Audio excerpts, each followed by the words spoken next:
राम मंदिरासंदर्भात दिल्लीमध्ये आज भाजपची बैठक। अमित शहा, जेपी नड्डा आणि भाजपचे सर्व प्रदेशाध्यक्ष हजर राहणार। भाजपचे प्रमुख नेते सुद्धा उपस्थित असणार।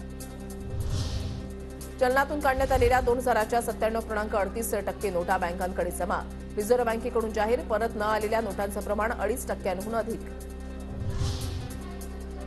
महावितरणकडून वीज ग्राहकांसाठी स्वागत सेल। विजेच्या दरामध्ये सवलत मिळणार। महावितरणशी संबंधित सुविधा देण्यासाठी कर्मचारी ग्राहकांच्या दारी जाणार।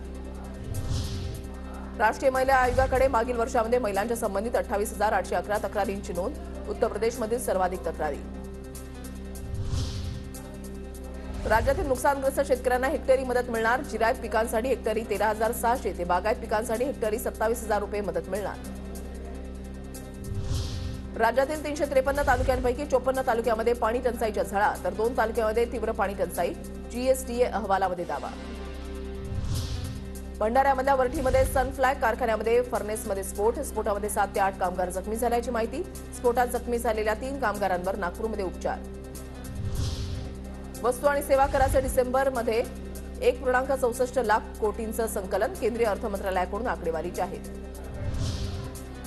केंद्रीय माध्यमिक शिक्षण मंडळातर्फे 10वी आणि 12वीच्या विद्यार्थ्यांसाठी दूरध्वनीद्वारे मोफत समुपदेशन सुविधा।